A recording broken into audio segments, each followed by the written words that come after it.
A número 6 é uma questão que não precisa de cálculo, você só tem que prestar bem atenção no enunciado. Até mesmo quem não tem conhecimentos sobre gases, enfim, tudo que a gente já estudou aqui de transformações isotérmicas, as ISO, né? Conseguiria fazer a número 6 tranquilamente. É só você prestar bastante atenção no que ele está dizendo. Olha só. E é uma questão de uma universidade federal, ok? Em um documentário de TV, João tomou conhecimento que a pressão atmosférica diminui com a altitude. Queridos, olha só. Questão que não tem, que tem texto. Vamos ler o texto sempre prestando atenção no que o português diz pra gente, antes de trabalhar matemática e física. Se eu não interpretar o meu enunciado, eu já esbarro num problema grande. Então, assim, não entendeu?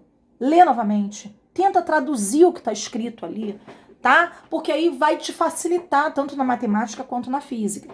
Então ele fala que no documentário João tomou conhecimento que a pressão atmosférica diminui com a altitude, ou seja, quanto mais alto, né, quanto mais eu subo numa montanha ou num avião, a pressão ela diminui, ok? A pressão ela vai diminuindo. Então, por essa razão, no interior das aeronaves é mantido um certo nível de pressurização para o conforto dos passageiros, obviamente, né? Porque as aeronaves vão subindo, a pressão externa, né, no ambiente, ela diminui. Então, ali na aeronave tem que ter um sistema de pressurização, porque senão a aeronave vai sentir, né, o conforto dos passageiros vai ser prejudicado. Então precisa realmente ter essa pressurização. Agora, como funciona? Olha como é que ele diz aqui. O gráfico abaixo mostra a variação da pressão do ar externo, tá bem? O gráfico é do ar externo, não é da aeronave não. É do ar externo com a altura acima do nível do mar. Então vamos analisar esse gráfico aqui, ó. Veja bem, é um gráfico altura em metro, pressão em ATM. Então, nós estamos submetidos, aqui ao nível do mar, a uma pressão de 1 atm, 1 atmosfera. Então, veja bem, aqui é a curva, ó, é a curva, pressão, altura. Então, a 1 atm, nós estamos ao nível do mar, aqui, a uma altura a zero. Repara, a pressão diminui, a altura aumenta, ó. Quando eu tô a 6.000 metros de altura, olha para quanto foi a pressão, 0,8, desculpa. A 8.000 metros, mais alto ainda, olha para quanto foi a pressão, 0,4, já diminuiu mais. A 10.000 metros, olha para quanto foi a pressão, não tem valor aqui, mas é entre 0,2 e 0,4. A 12.000 metros, olha para quanto foi a pressão, a 0,2 atms. Então, veja bem, esse gráfico aqui, mais uma vez repito, ele demonstra a pressão fora, externa à aeronave, ok? Então, sabendo que durante o voo, é mantido uma diferença de 0,4 atms, atmosfera, entre as pressões interna e externa da aeronave. Chave. Ponto-chave para matar a questão. Então, eu já sei que a pressão dentro da aeronave vai ser sempre 0,4 atm maior do que a pressão fora. Ok? Porque ele disse aqui na questão, ó, sabendo que durante um voo é mantida uma diferença de 0,4 atm entre as pressões interna e externa. É óbvio que vai ser para mais dentro da aeronave, não vai ser para menos, né? Se ele quer manter o conforto, e o conforto é chegando mais próximo de 1 atm. Então, já que a pressão do lado de fora tá diminuindo, desculpa, então dentro da aeronave vai ter que ser sempre 0,4 maior do que do lado de fora. Aí ele fala assim, ó, conclui-se que é uma pressão interna de 8.000 metros, aí eu venho no gráfico, ó, 8.000 metros. Se fora é 0,4, então dentro vai ser 0,4 mais 0,4, ou seja, a pressão interna quando é 8.000 metros é de 0,8 atm, ok? É uma questão que só exige uma leitura com atenção. Na número 7, um frasco para medicamento com capacidade de 50 ml contém 35 ml de remédio, sendo o volume restante ocupado por ar. Preste atenção, nós estamos estudando gases. Eu não me interesso nesses 35 ml de remédio. Eu vou me interessar na parte que tem ar. Ora, se a capacidade do remédio, do frasco é de 50 ml e 35 é de líquido, que é do remédio, quanto é que sobra, né? Então, é o que me interessa. Então, olha aqui a número 7, ó. Eu vou colocando e tirando a folha para você, tá bem? Então, o volume inicial vai ser 50 ml, que é a capacidade do remédio, menos 35 ml que tem líquido. Então, tem 15 ml. Isso é o volume inicial, que eu chamei de V1, beleza? Então, ele já me disse que o volume inicial é 15 ml. Eu vou virar aqui, ó. Uma enfermeira encaixa uma seringa nesse frasco e retira 10 ml do medicamento. Eu não me interesso por esse líquido. O que eu vou me interessar é na situação de quanto ficou de ar. Então, olha aqui, ó. Se ela tinha 15 ml de ar, ela tirou mais 10 ml do medicamento, então sobrou mais quanto de ar? Sobrou, além de 15 ml, mais 10, ou seja, o volume final vai ser de 25 ml de ar, ok? Ela tirou 10 ml do líquido, então sobrou ali um espaço de mais 10 ml, ou seja, era 15 ml, passou a ser o volume final de 25 ml. Então, ele diz assim: considere que durante o processo a temperatura do sistema tenha permanecido constante. Então, se a temperatura é constante, eu vou cortar a minha temperatura do PVT Povotó, ok? E que o ar dentro do frasco possa ser considerado um gás ideal. Então, aqui tem um modelo da imagem, ó, tá vendo?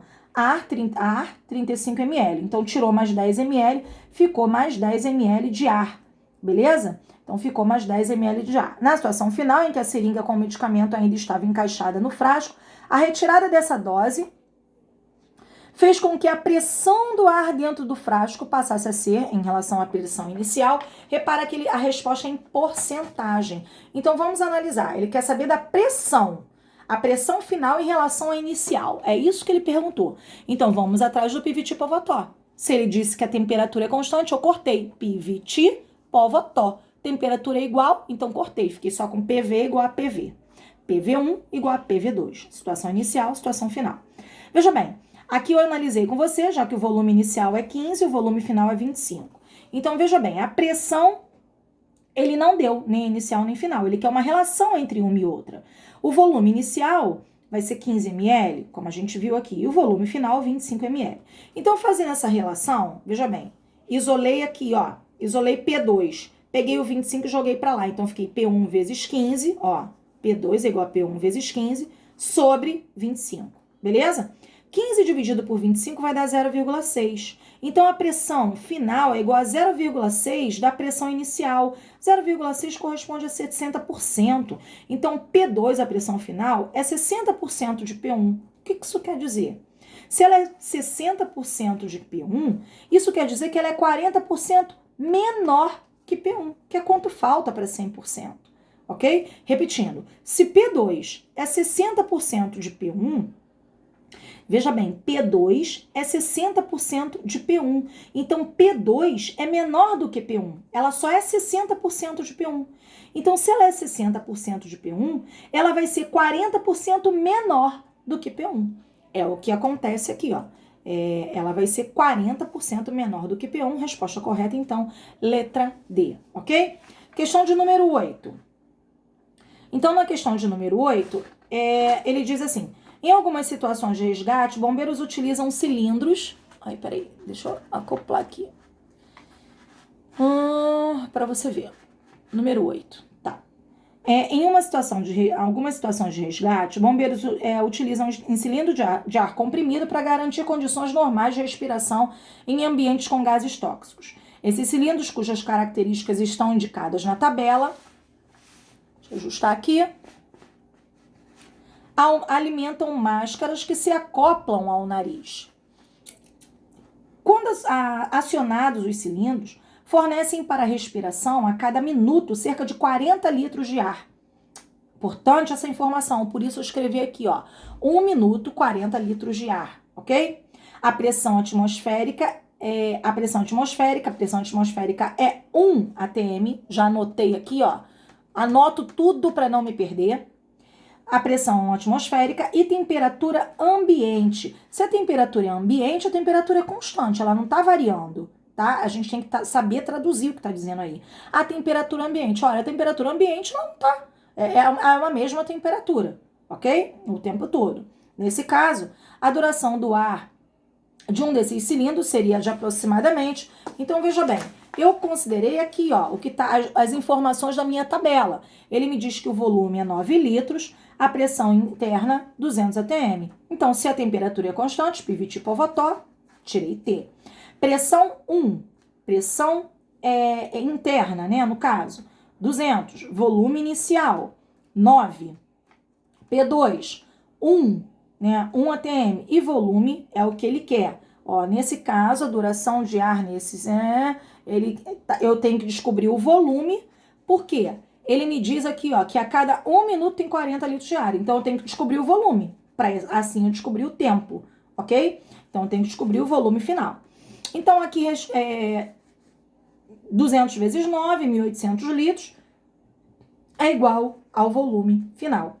Ora, pode fazer uma regrinha de 3 aqui, ó. 1 minuto, cada minuto 40 litros. 1.800 litros, vai dar quantos volumes? Ou então você pode pegar 1.800 e dividir por 40, né? Que é correspondente a 1 minuto.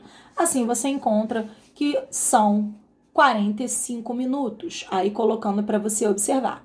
Beleza? Já na número 9, é uma questão que eu já respondi a você na nossa aula passada. Na explicação eu já disse isso para você, que o comportamento de um gás real aproxima-se da de um gás ideal quando? Ora, quando eles são submetidos a altas temperaturas e baixas pressões. Resposta correta, letra B. Ok, meus amores? Então agora, eu finalizando a correção, eu passo aí para o nosso próximo conteúdo. A gente vai trabalhar agora, mais especificamente, com o trabalho de um gás, ok?